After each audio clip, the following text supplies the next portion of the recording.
Habib Kébé, que j'ai écrit pour une réforme de la vie politique sénégalaise. La thèse centrale sur laquelle repose toute la réflexion de cet ouvrage est qu'il nous faut, nous Sénégalais, en fonction de notre culture et de notre identité propre,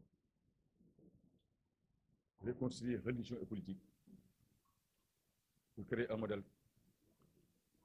de démocratie qui nous est propre. Parce que le modèle qu'on a, certes, il est performant, il a fait ses preuves, il est cité en exemple, en Afrique surtout, mais il n'en demeure pas moins que c'est un modèle d'emprunt. Et il n'est pas honorable pour un pays souverain de fonctionner avec des principes démocratiques, des valeurs démocratiques, des valeurs politiques étrangères, un peu d'autres pays.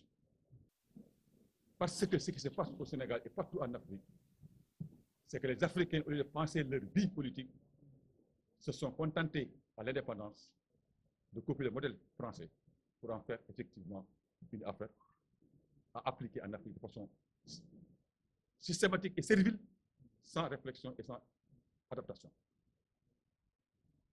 Je veux que cet art-là, congénital, soit corrigé. C'est ça le livre. En réconciliant, ou bien en conciliant seulement religieux et politique. Autrement dit, je l'ai proposé au niveau de la Constitution. Un, il faut que la Constitution sénégalaise soit fondée comme celle américaine en Dieu.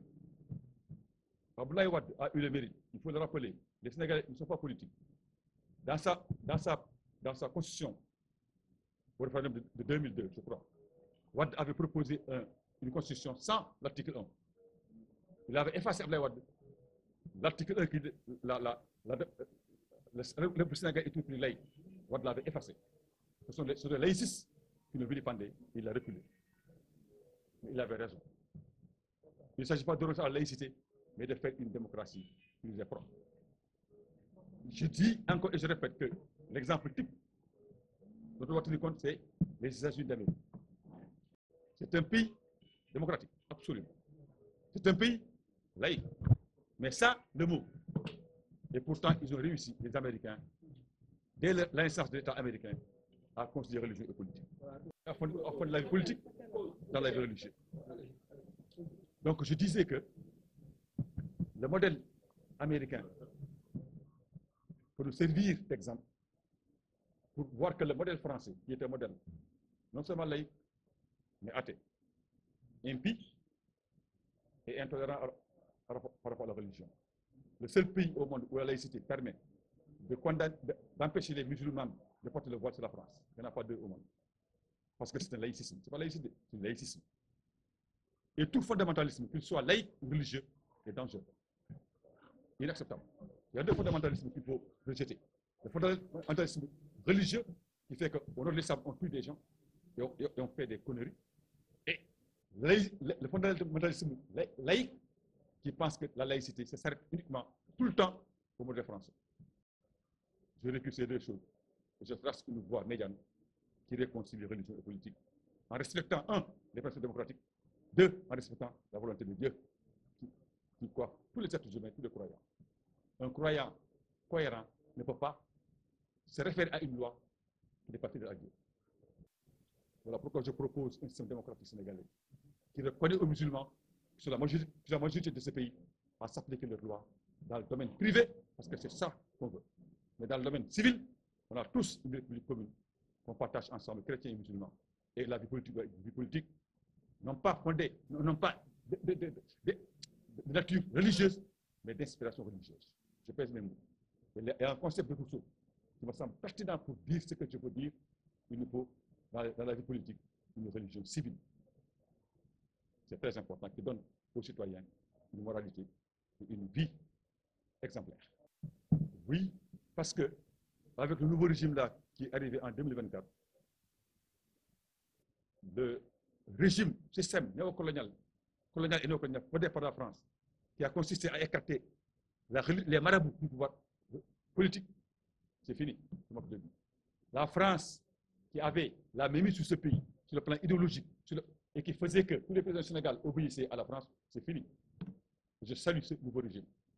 Et j'avais dit tout à l'heure que pendant des années, j'ai pleuré en silence d'avoir un pays où la souveraineté n'était pas assurée. Les patriotes ont donné au Sénégal sa souveraineté pleine. Mais le reste a construit un modèle nouveau. Et ça, c'est une autre affaire. S'il te plaît, dans mon ouvrage, toutes les réformes que j'ai proposées aboutissent à l'école. Depuis Platon jusqu'à ce jour, tout le monde sait que Rousseau, Lénine, tout le monde sait que la démocratie, pour avoir des citoyens, il faut une école. Il faut des citoyens. Voilà la raison pour laquelle le nouveau régime ne peut réussir le changement du Sénégal qu'en passant par l'école. Il faut que l'école change, parce que l'école est toujours néocoloniale. Jusqu'à ce jour, l'école Sénégal est une école néocoloniale. Il faut faire une école nationale, démocratique et populaire, mais enracinée dans nos valeurs de civilisation. Autrement dit, j'ai proposé dans le livre des réformes pratiques. Je n'ai pas fait de la théorie. La Constitution, je l'ai réécrite. J'ai réécrit la Constitution sénégalaise pour proposer une Constitution nouvelle. Relisez. J'ai proposé des changements du système juridique. Clairement. J'ai proposé des rapports de pouvoir nouveaux. J'ai proposé une école nouvelle pour former des citoyens qui vont assumer ça demain. C'est une tâche ardue qui demande beaucoup de science politique, beaucoup de courage politique, mais aussi beaucoup de volonté politique. Dans le nouveau régime-là, je ne suis pas sûr qu'ils ont la culture politique pour faire ça. C'est ça mon étude. La volonté, certainement, mais la culture politique, j'en doute. Et je pense qu'il serait heureux que les nouveaux pouvoirs politiques lisent mon livre pour voir ce qu'ils peuvent en faire. Pour nous, au Sénégal, nous devons réduire nos bopp. Nous avons une politique bu moom sam politique boo xam ne bii ñu dëppoo suñu aada ak suñu cosaan ak suñu diine. tubaab bi ñëwee Sénégal ñu njëkk a def nga bëgg ñëpp dégg li may wax nii mooy sempi islam bi fi nekk ber ko samp lu bees loo xam ne lii mooy tax di mën a moom réew mi moom xel yi moom xalaat yi samp seen doxalin ci réew mi. waxtu livre bi ne de ko day 1659 ba 1895 Cheikh Bamba dem Gabon tubaab bi def yëpp mooy éliminer musulman yi résistance bi ëpp Sénégal bañ tubaab dugg fi jullit la bu ceddo yi de ceddo yi ñoo farak ceddo wàll yi ñoo farak tubaab yi pour xeex jullit loolu laa di wax tey foo dem ci Afrique Sénégal bi ëpp ci bañkat yi ay jullit lañ ñu éliminer lañ Bamba li tax ñu yóbbu ko Gabon dafa bañ tubaab yi samp seen liñ samp ci réew mi loolu laa di wax murid yi xamuñ loolu ñu bëri xamuñ loolu li tax Bamba kay bi ko bàyyi ci réew mooy li tabay samp la masul ànd ñi ci ànd ñëpp ci lañ toog ñu bàyyi leen fi doo bëgg nag ñu fayeeku ñooñu la wax suñu maam yi toogoon dee di bañ ba tey tubaab samp ñu samp te bëgg ñu samp ko la wax samp li moom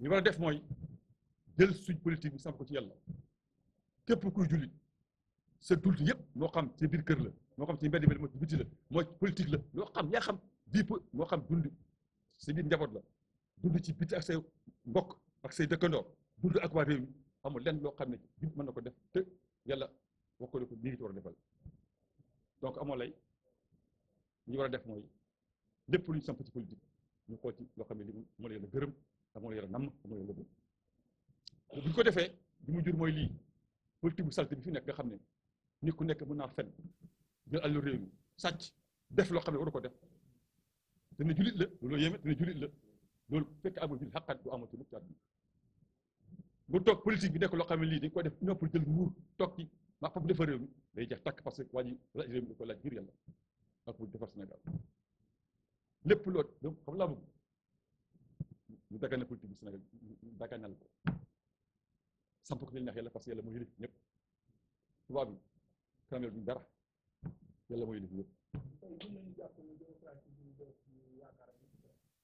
mais ñoom li ñu bëgg xam nga ko parce que seen référence yi mënu ko li parce que bëri dafa naqari nekk ni mais gëm naa ne ñoom am nañ volonté bi ah dégg lu baax lu wax ni tey passation service bi am entre Macky Sall ak Diomaye Sénégal yu bëri seetluñ li xew entre Senghor Abdou Diouf kenn moo sawal ci biir kenn mos koo gis kenn d'accord ak man loolu passation service entre Abdou Diouf Ablaye Wade kenn gisu ko ci àdduna kenn benn Sénégal gisu ko ci biir lay waxal du ba li wax ni tey da bëgg Sénégal yi yeew bu biir xamuñu ko passation service Macky Sall ak Diomaye dañu mas a wane en direct ñu takkal Diomaye collier wóolu dëgg lay waxal dañ doon nëbb ba feeñ mooy réew mi formation ñu ko doon ba léegi Afrique ku fi nekk tey Gabon Côte d'Ivoire Guinée Mali avant Koulibaly partout ñu fa nekk formation ñu lay fa teg loolu ba wax je pèse mes mots man du ma xale dama jàng tubaab yi lépp la xam tubaab lépp la xam loolu tey régime bii tey moo bañ le toit sampoon ne ñun toujours dépend ci France simple nañ ko alhamdulilah ndax wana sànq de ma dee nataali man pendant des années dama doon jooy loolu kastan ko ba toute ma vie yàlla def na ma fekkee Sénégal génn ci buubu ñàng mosu ci génn de mosu ci génn lay waxal Senghor mosul bañ tubaab yi def Abdou Diouf mooy yées ñëpp Macky Sall Ablaye Wade moo ci tane mais Ablaye Wade sax Ablaye Wade tane na rek mais ñeewul wéddi tubaab yi def xool Ablaye Wade mosul wax CFA franc CFA benn baat pendant 24 ans de position ak 10 ans de pouvoir xam 12 ans war dama sul tudd franc CFA lay waxal boo ma lay xawal mooy kan xam nga xëy ñu ma ko laal parce que tubaab la ñoom la bokk man du ma xale mag laa tous les présidents du Sénégal ak les députés de Blaise Diagne à Ablaye Wade ce sont des valets de la France et de la France zone je pèse les mots teg leen ko jël ñëpp dégg li may wax j'aurais aimé que lii nekkoon tay Macky Sall ma wax ko nii mais livre bi dafa yéex a génn je l'ai écrit en 2002 mais dafa yéex a génn parce que yàlla bu gën li may wax je l'assume de façon extraordinaire maa ngi ñaan yàlla ñu yore réew mi jot suma livre maa ngi koy ñaan yàlla sama borom fekkee livre yoo ko bind ngir Sénégal danañ ci jot danañ dégg li may wax li may wax mooy lii benn Sénégalais mosu xalaat Sénégal yi bu leen tey du Senghor du Cheikh Anta Diop du ma fi du keneen lay waxal de li ma samp suma livre bi kenn mosu ko xalaatee nii bugg naa ñëpp jot ci kuy Sénégalais bu lu tey ñu nekk ëllëg incha allah parce que lépp boo ko xam ne wax nga dëgg dëggu daanu mukk day jëm kaw dëgg mukk suuf kaw rek que le régime là le prenne en charge ou un autre dama sam incha allah